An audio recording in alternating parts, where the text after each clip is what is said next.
My name is Zaccaro. I'm a school psychologist at Keystone AEA. I've been looking through letter sounds and the patterns and frequencies there.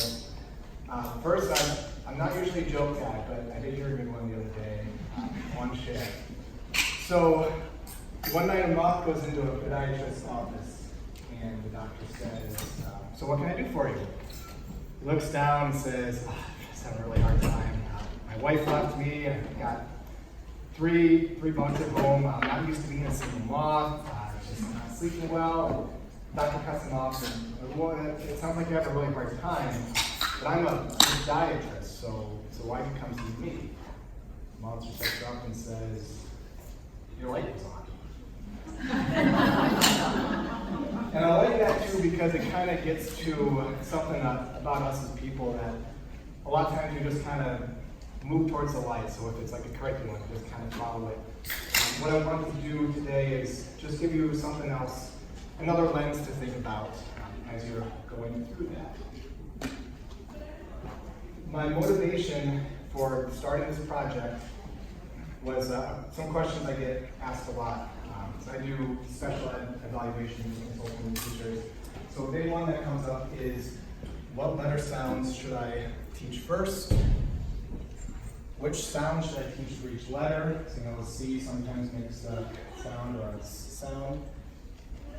And then this last one, does this change for different grades?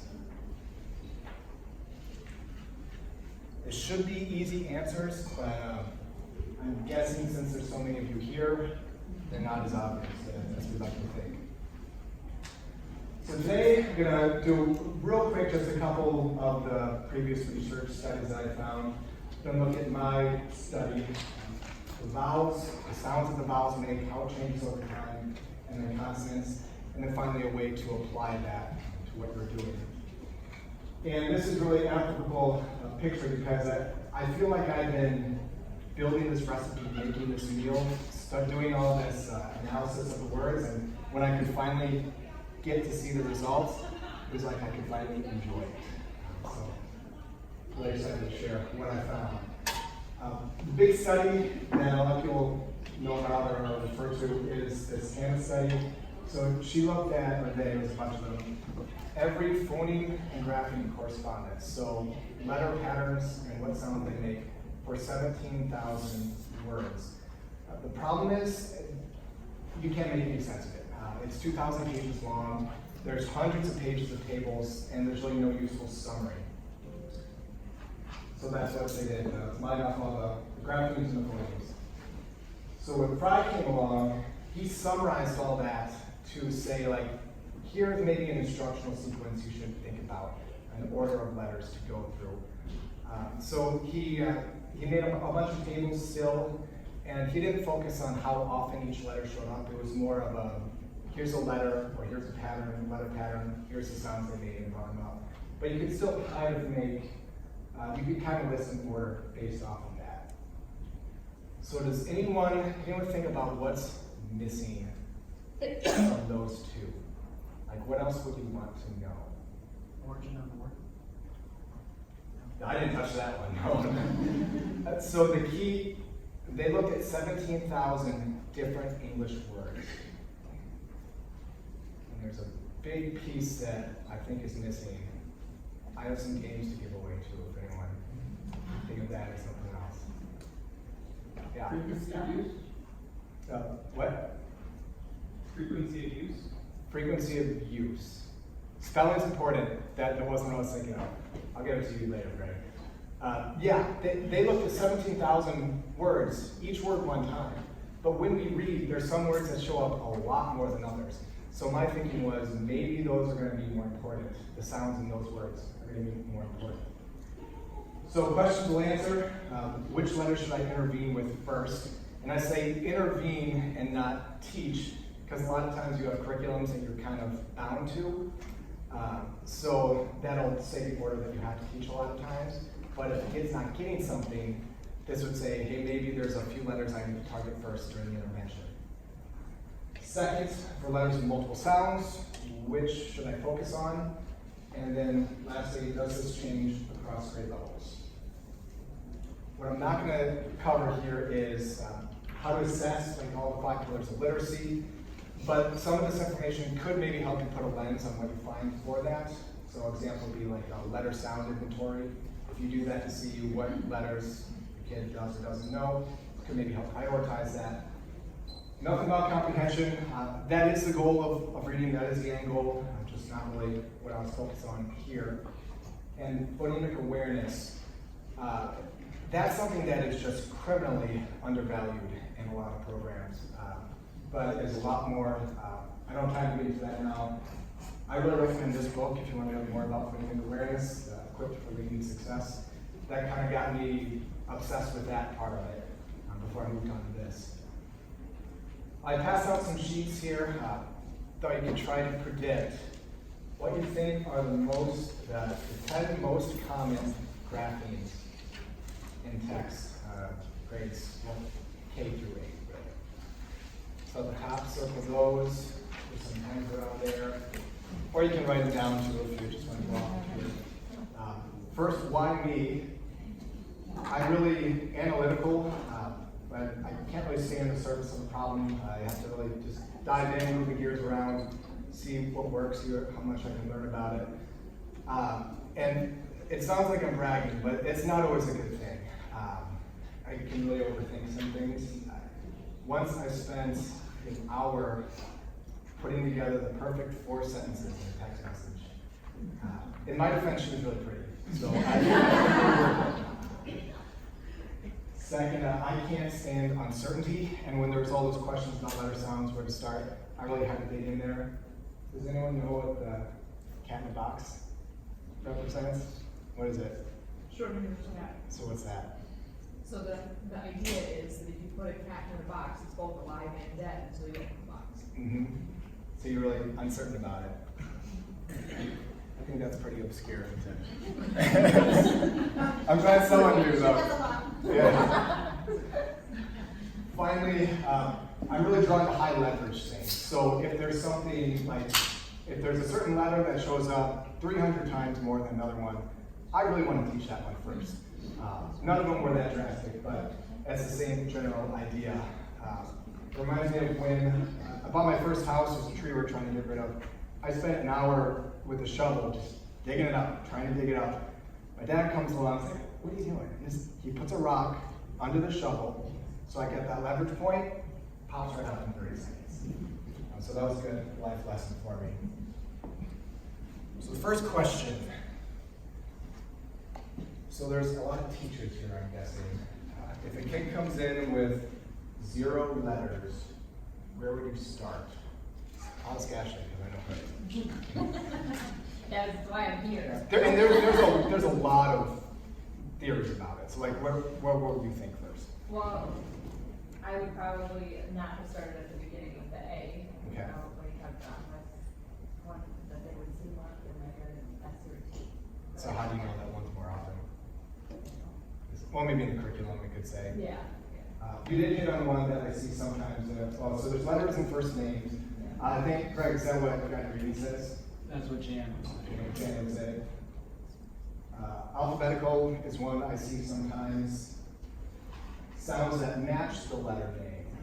So K would be an example. The letter name is K, sound. And then another way of thinking is sounds that get the student reading the fastest. That's one that Wendy Robinson talks about a lot. So that kind of gets into my framework here. This just is another piece of information to kind of get us there. So I'm going to do a simulation here. Go back to what a student sees. I just took a random passage from a 2nd grade text. This is what a student sees if he knows 0 letters. Obviously, you can't get anything out of it. The first 10 letters in the alphabet,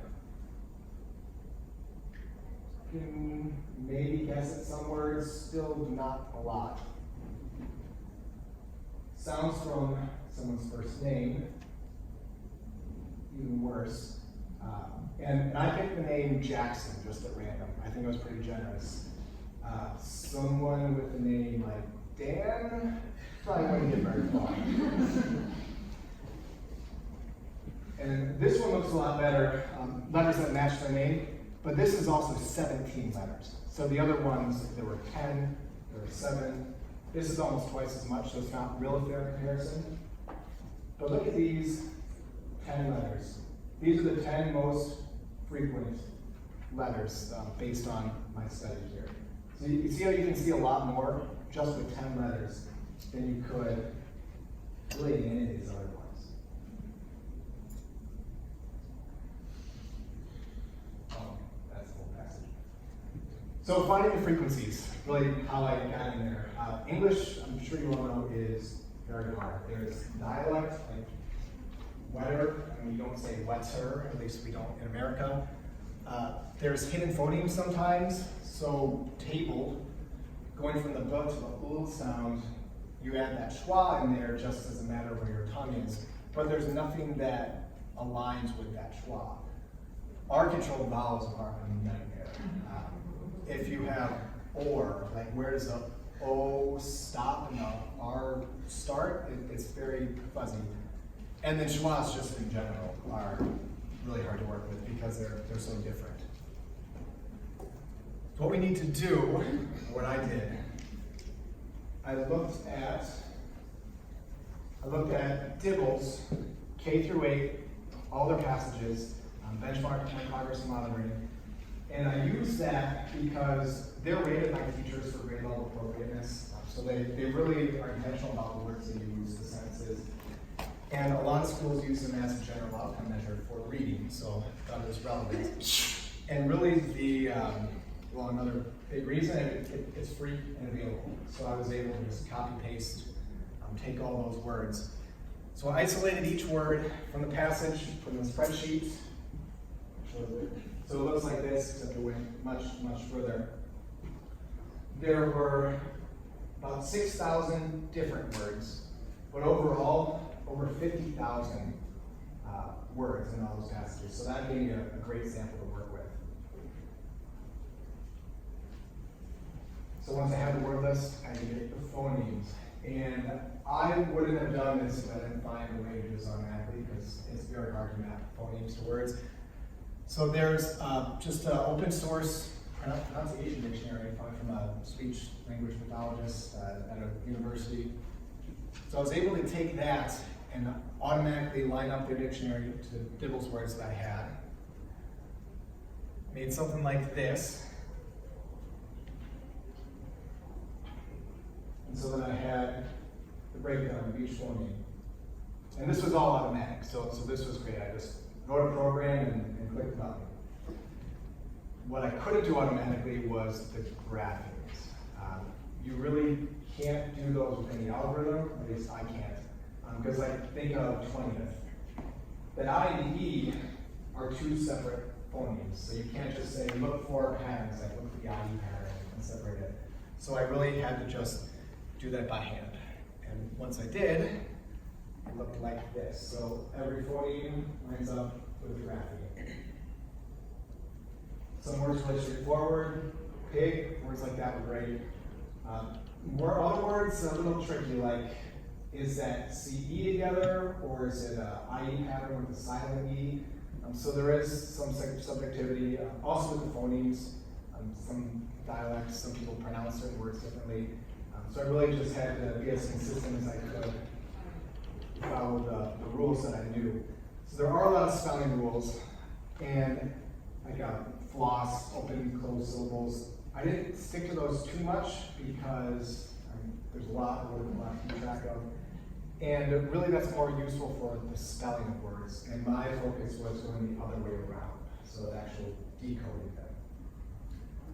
My vision for the whole thing, again, is just that probability. So what letters, what patterns are showing up most? If I'm a kid and I'm reading and I come to a letter that I don't know or another pattern that I don't know, what's the most likely sound that it's going to make? Base words were a little easier, like the word plunge. You have that base word plunge, and I knew it was just adding a D on, so there's a couple of decision makings there. And then every phoneme should have a grapheme, except for those weird situations. So you couldn't just go through and separate letter by letter. there was some thinking that I had to do there. The ah and the schwa I treated the same. Some people might disagree with this. I took that idea from that Fry article, who really found that most of the time the schwa is going to make that ah sound. There's going to be some variation, but really combining them helped make sense of the numbers a lot easier. Most R vowels, I think Fry did the same thing. He combined them. So, or I just treat it as a unit. Air, I separated because I could kind of hear that air easier than the or. Just a matter of where your mouth and your tongue is when you say those sounds. No proper nouns, no foreign names, and no abbreviations because they like Mr. MR doesn't look anything like Mr. So things like that I just took out so it wouldn't fuzzy up the data. So that's what I did for one word. I repeated it over 6,000 times. There were some tricks, but mostly I had to do one by one. And this was not fun. What was fun was seeing the results. So I set the table, and now you can hopefully get a sense of what I felt when I could actually see the graph, see the results there. So the headline number here, what are the most common graph names or pattern? Now there's going to be some charts like this. Don't worry about the percentages.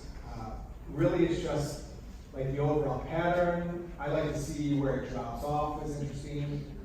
The first 10, you can see there. How you can, if you are looking at percentage, what it means is like, so T is 7%. Out of all the graph names in those 50,000 words, so that would be maybe like 300,000-400,000 graph names. T was 7% of those. So 7 out of 10 graph names were T. And so there will be like an example of all the graph names there. So what do you notice about this?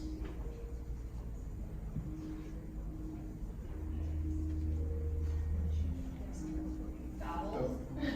What about the vowels? Like most of them are the most frequent. Most of them are there. What were you saying here? Does it change? Oh, in real force.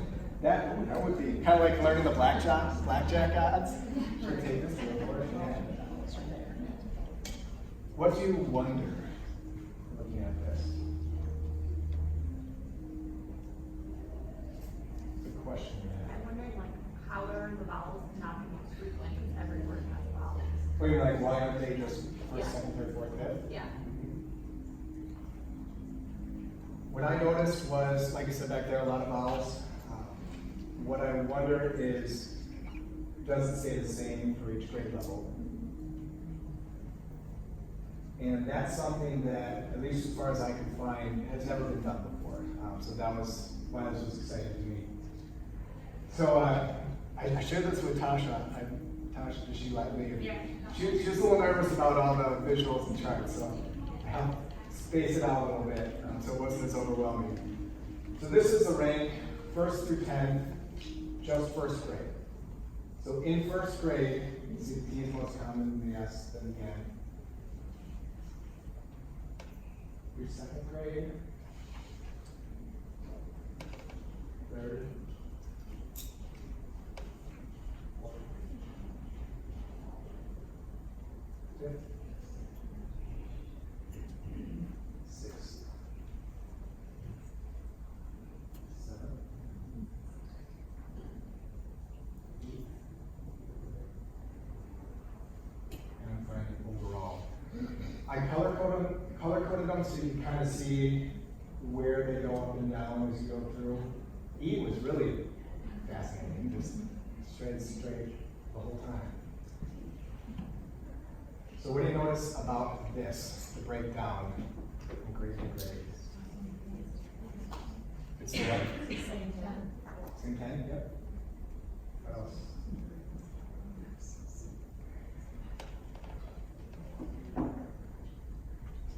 This side of the room is pretty quiet. Maybe it's going to be quiet over there. Someone knows over there. One of the vowels is not on there. Oh, you. It's not in there at all. Mm-hmm. See if there's anything else I noticed. I noticed that S is pretty much always common. I'm thinking maybe because of the plurals. That can help a lot. T is most common at first, but it pretty much goes down, except for very much at the end. And then, you nailed it before, all the vowels are there except for the U. Well, I guess Y, I don't count that one all the time. So what would you wonder from this? Does our instruction align with this? That would be a good question, and probably different from district to district. Something I wondered is how I'm going to possibly remember these 10 letters. Even if it's just like the overall. Can anyone see a word or an easy way to remember that? And that would earn a game. Because I use a computer to do it.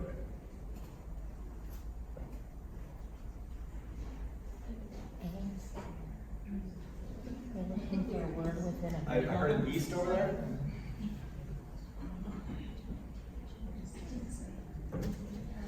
East is close, that's part of it. Oh, theories? No. Yeah.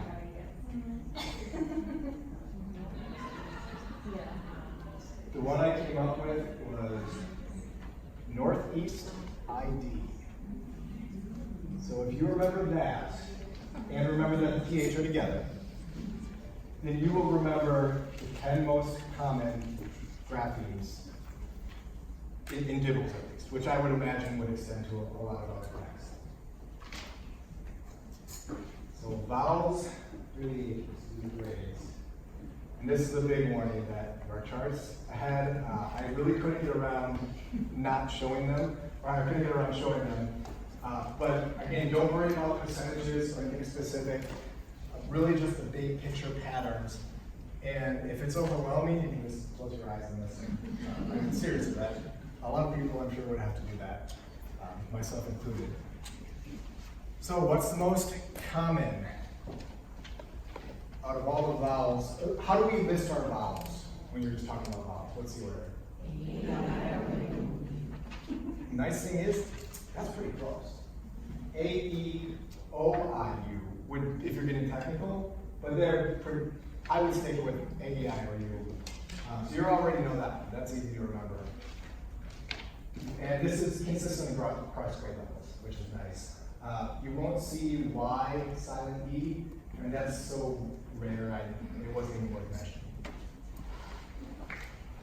So as, this chart's a little different, so I'll just explain it quick. These are the different vowels broken apart by grade. I only showed two because they're pretty much the same. So this would be like the A, would be the blue. And what I noticed here is that it's the same order, pretty much. So like I was saying before, A, I, O, U, those little ones down here are like the silent E patterns.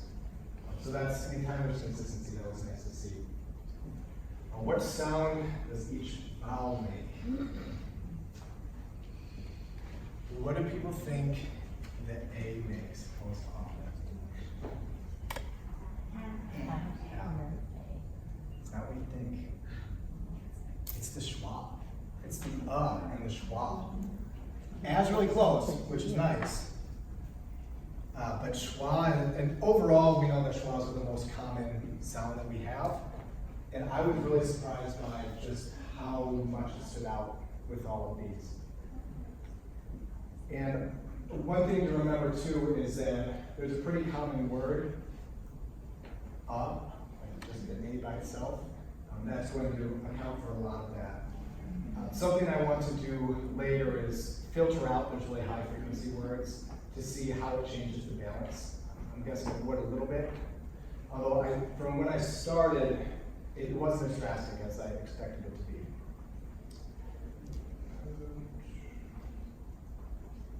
So there's some examples of the schwa.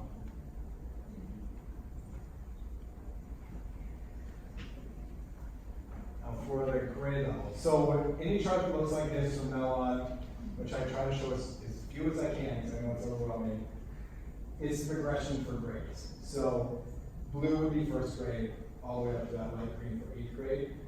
But again, don't worry about that too much. Just look at the overall patterns, something interesting, if it's going up through the grades or going down. What I thought was interesting was, so remember that blue is first grade. You said the A was the most, you thought it was the most common for the A. In first grade, that's right. As kids get older, or as text gets more advanced, the grade levels, the schwa starts becoming more and more prevalent. And that basic A sound starts to go down a little bit. A, silent E. Really no surprise here. So this was nice to see things that confirm general thinking. Usually it makes the A sound, and it's mostly consistent across grades. Also pretty common was making an ah sound, and what it looked like there was when it's with some R vowels. So R, and that's where it gets messy, but something that I think accounted for some of those there. What about the E? What do people think the E made most often? Yeah? Nope, it's the schwa. Yeah, the and the schwa. As pretty close. By grade level again, I think this one's the same kind of story. That it would be the A starting on, but as you got later in the grades, that goes down, and that schwa and the us really goes up, and you see it a lot more. So, oh yeah, good examples. Like, especially, add, did, debate. I was surprised by how often that E makes the E sound too, where it's like B, area. I would have thought that would have been a lot lower. So the E, silent E, this one was a little weirder. I think there were a few words that kind of threw this one off. So I was really surprised that it would make the A sound, because that's not how we teach it. And not saying that we teach it wrong. I think there's some words here like the where, anywhere, that some patterns just happen to show up a lot, where it threw off the balance there. So, not saying to teach E silent E any differently, but just something to consider when you're talking about the sounds, that maybe there are a few more examples of the other one, the other sound we really are focused on. I was really happy with this one. What do you think the I makes? What? I? No, like that would be like the long vowel. Just an I. Do you think it makes the I sound most common? Yeah. Yeah, this one's not schwa. This is perfect because this is safe, it's consistent. I love seeing this. That's another one where I think it's like I was surprised to see how often the long vowel was with that. But I think the word I would show up a lot, and that would definitely be one I want to filter out to see. Grade level breakdown, really nothing shocking, same general story. I wasn't sure how, where the sound came for the I, but there's some examples to things like ability, activity, and that's where that schwa really just blends together. Other languages don't have that problem for the most part, so we're not very fortunate. The I, silent E. It's another safe one. Pretty consistent. Long I sound.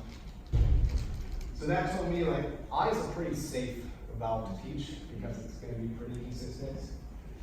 It's not one of the most frequent from what I saw, but just being so consistent there, it really shows me that would be a good one to keep in mind. Grade level, I won't even show the breakdown because it was pretty much the same story. So the O, so we're coming off the nice, safe I's. O is the messiest. It's that schwa sound again, as you could probably guess by this point. But look how close some of the other ones are. I really didn't like seeing this.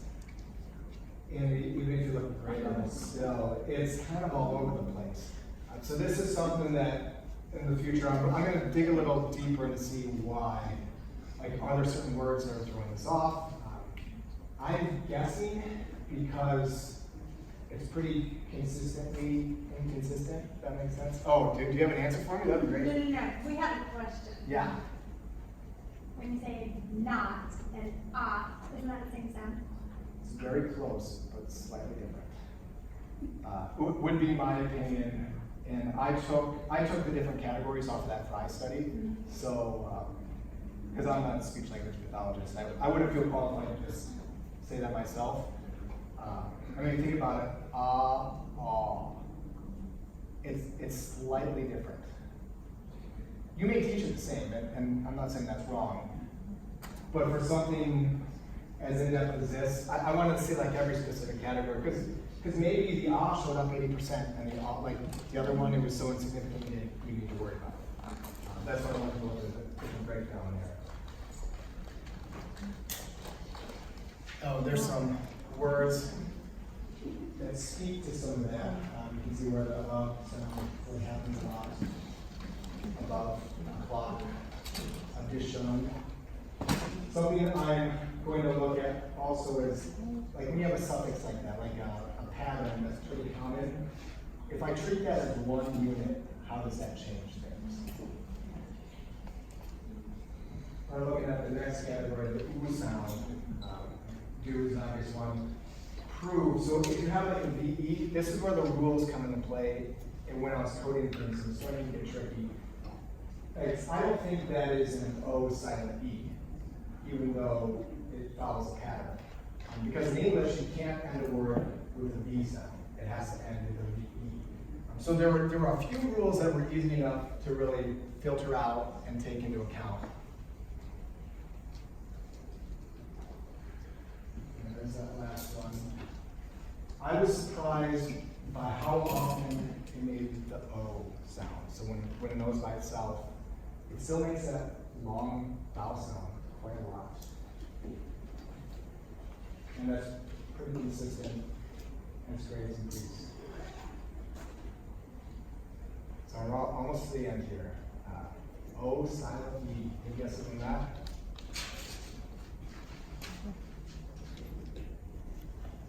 What's the safest guess at this point? Schwa. Yeah, on the schwa. Does anyone have an idea of why? What pattern do we see a lot in English?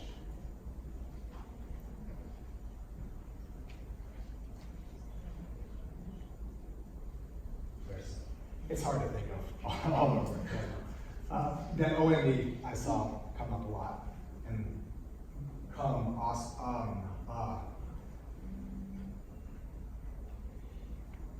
Bad news about this one is grade level, it's all over the place. So there's really not a clear pattern here. And you can see that generally, the two most common ones are the same. There's not a clear, not a clear rise or clear fall. And I'll give you the link to this at the end, by the way. So when exactly I'll remember it. Last vowel, kind of. It's another safe one. U makes the sound. And schwa would be included in there too, the graph just said, pick it up. This is very consistent. Grade level. Yeah, this was interesting in the grade level. The U making the Y plus oo sound, like the accuse, vacuum, that increases steadily by grade level, which I don't know what that means. It's just interesting how steadily it went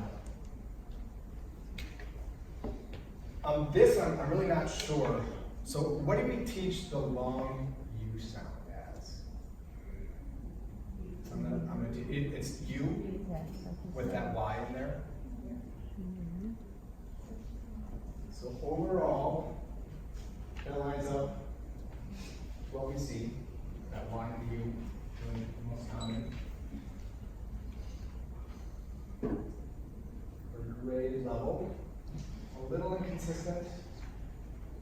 But again, the OO sound increases pretty steadily as the grades increase. And there's some words examples there, so use, cube,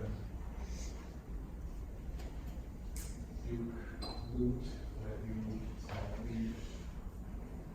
Okay, this is the last vowel. Overall, it's pretty clear, or at least consistent. What would your guess be for the Y? What it makes? As a vowel, long sound. Like, so what would the sound be? E. Overall, this would support that. Also, the I is surprising. It's like 1 out of 5 times you see a Y, it'll make that I sound. Grade level is, well, you come up with the I first. So first grade, the Y really makes that I sound more, which is surprising because it doesn't line up to overall. But as the grade levels increase, it gets more and more of that E sound for the Y. Does anyone know how often a Y is a vowel compared to a consonant? They don't teach you that?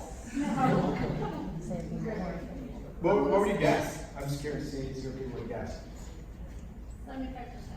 Ooh, that's really close. Oh, I don't have enough here. It's 80. In this data set, 80% of the time it was a vowel. The other 20 was a consonant.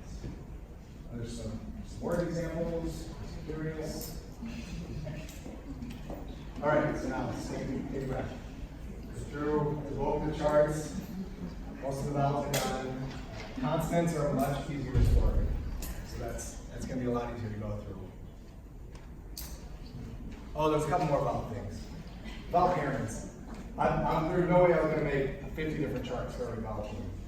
So this is just the really consistent pairings. So anytime it was over 90% alignment, or consistency, I guess, between line and looking up the grapheme, I put them on this table. And this is something that, when you get the link to the slides, you can pop up with it. And you probably don't know this, but what really stood out was the ER, IR, and UR. And that's really consistently that error. So I know R's are hard, but if you can knock out half of them at least by just teaching those three, might be a good place to start. And this is also stable across grade levels, so there's really not a lot to think about across time here. Other observations, the double O. So I know all of you know it could either make the or the oo sound. It was pretty much 50-50 for every grade level overall. Does that line up with what you knew already about the two O's? So no surprise there, that's good. What was discouraging was that O-U-G-H, as I'm sure all of you know that is really messy one. There's a link there, I'm not going to play it for time, and I think it's a little cliche, but that I Love Lucy clip where I go through all of them, I'm glad you've all seen it because I don't want to play it. But what I did like to see, there's no clear dominant sound when you have that letter pattern. 40%, 35%, 30 or 25. So that's just, I didn't have a great answer for how you teach that one, but I feel for you. And here's just a visual of the O-U-G-H. A little glimmer of light there is that if you look in first grade, it makes the ah sound every time, intervals. So something to keep in mind if you're looking at it. If you ever see a different example for earlier text, that'd be interesting. So maybe that says, teach the ah sound first if you're in first grade, or you don't go there in kindergarten. Yeah, okay, good. I don't know. I know kindergarten's getting harder these days, but so consonants, much simpler. Really, I could put most of these just on a table there. This is when it's 90% consistent. Almost every consonant.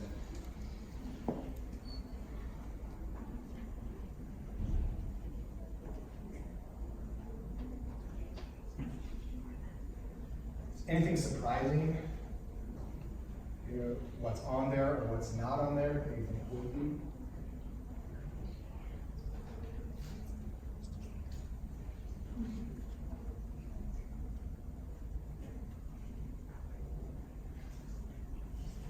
Let's look. Oh, there's even more. Yeah, consonants are great. This was really great to see. There's that Y as a 20% consonant. So there are some risky consonants. Don't take these home to meet your parents. They're not very consistent. The C you all know about. It'll be interesting to see the proportion. I didn't know how that broke down. I came into this. Interesting thing there, I just noticed there's a couple other ones it makes. I don't worry about it. It's so small. F, I was surprised by how, like the breakdown. It's only 75% makes that F sound. I'm sure, Barb, is there some rule with that where F is the voice, the F or the V? I often depends on where it lands and where, yeah. Most often there's a rule or origin of the word that's gonna give it its beat for the To determine that. And the G sound, I didn't expect it to be so much the G, the hard G. So this was nice to see. You could at least gives you an idea of where to focus there. And this really surprised me. Almost half the time the S makes the Z sound. And I know there's a rule for that one too. I don't know the rule. I'm not going to look into it right now. Probably the same thing for the SE sound. Most of the time when you see that SE, it's a Z.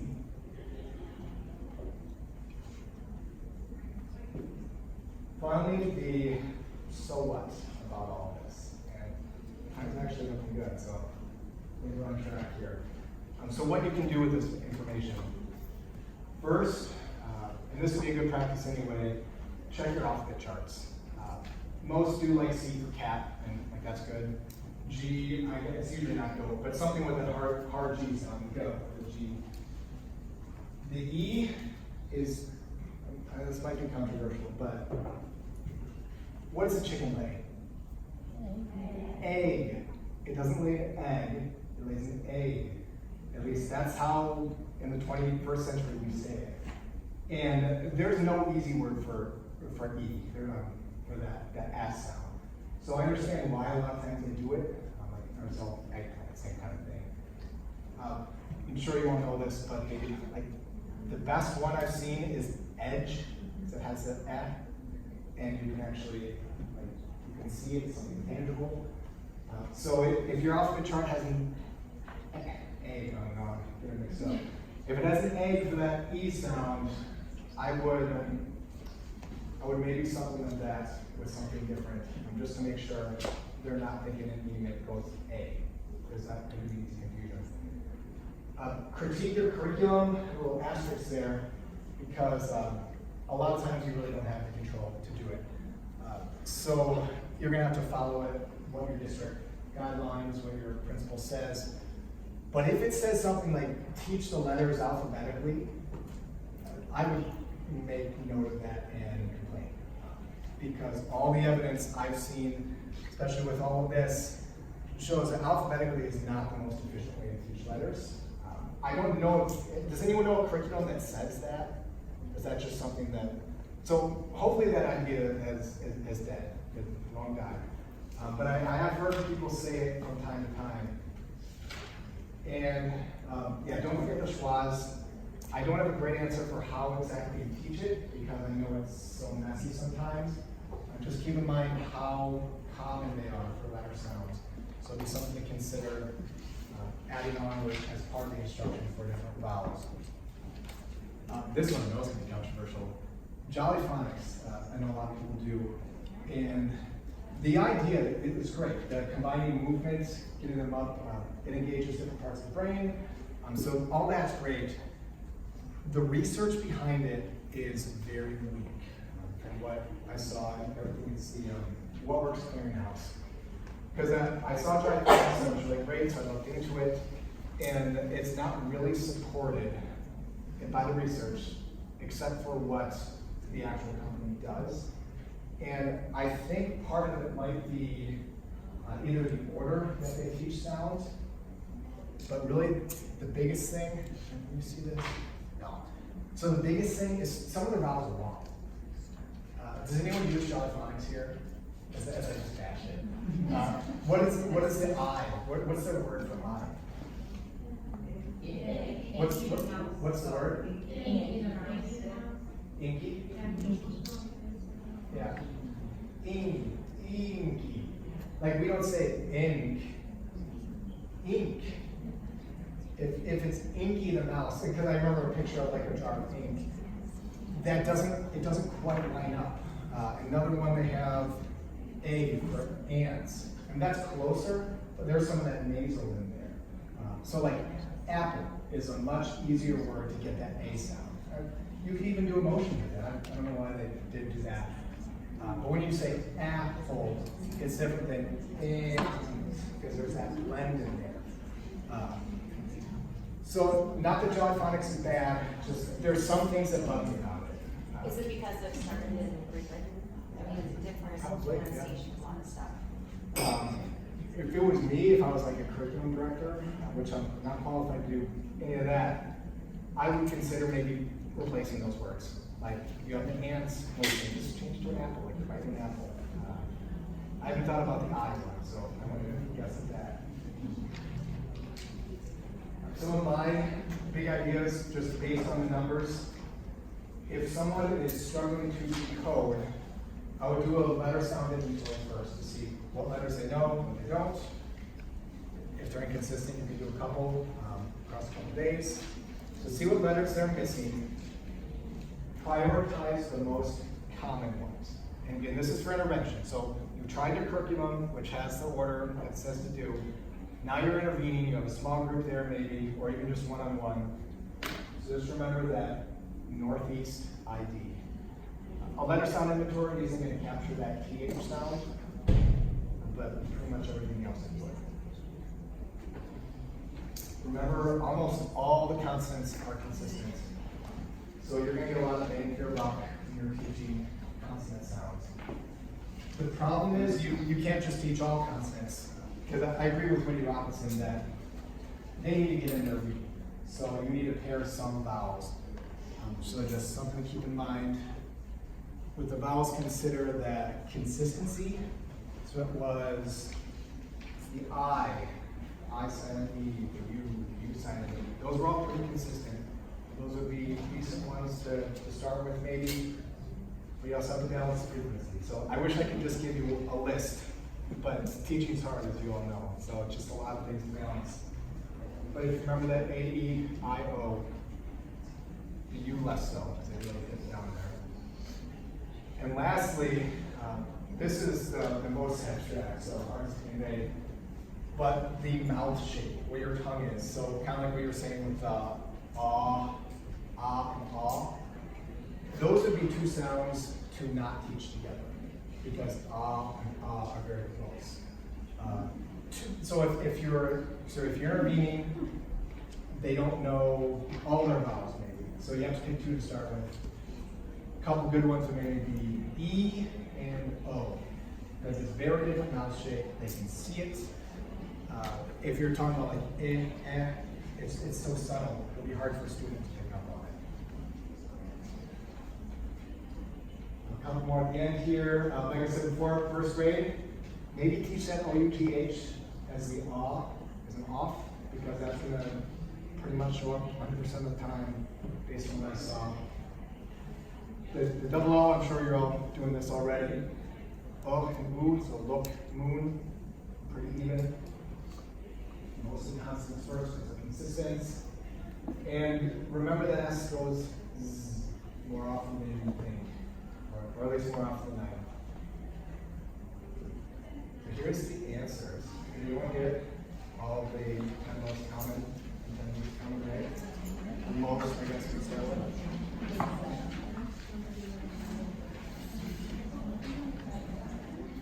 So my next steps are with this, is I'm gonna take a break and not think about this for a long time.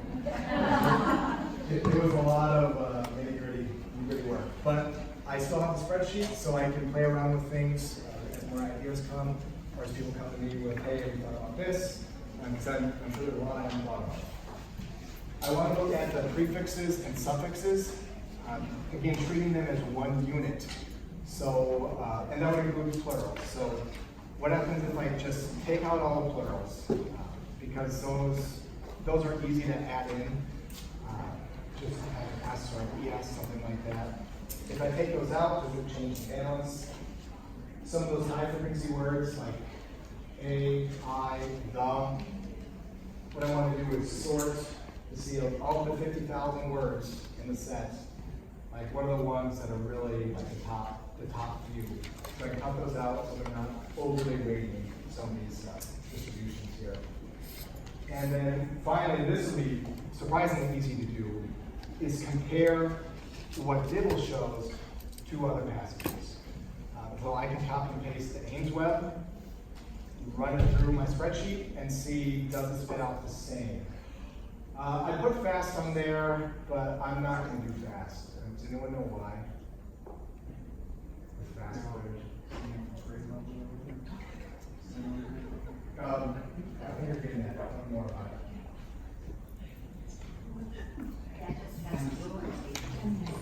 Like they're not specific for grade. Yeah, so for fast bridge, like kindergarten I think is by itself, then first and second they combine, third and fourth they combine, and then I think fifth all the way up, they have the same difficulty. So what I liked about Dibbles was they were teacher rated. They really put a lot of thought in it. This is text for this grade level. And fast bridge just doesn't do quite as much about that. Final piece, and this is important, this is just one piece of the puzzle. I mean, it's one data set. It's a huge data set, but it's still just one data set. There are a lot of things to consider. And like Barb was saying some of the rules earlier, I know there's a lot of rules that'll say how it determines how you spell things. There's a lot, I'm sure, besides what I looked at. The main ones I looked at were the easy ones, like you can't end it with just a V, so it has to be a VE. So I knew that VE wasn't a silent E. It was just a quirk of one of our rules. And I know it says a lot today, but remember, English is really hard. I should have just proved that, nothing else. There's a reason why so many people struggle to read. And there are codes, there are patterns, there's hidden sounds, like the schwa put in every random place. And the best, in my opinion, the best way to learn how to read is to read. So the faster you get them started, the faster that you will master it. So I hope this is just one more tool in your toolbox, one more lens to put on what you're teaching. It really helps focus your time on what kids need the most. So, you got 2 minutes to spare. Well, next readers.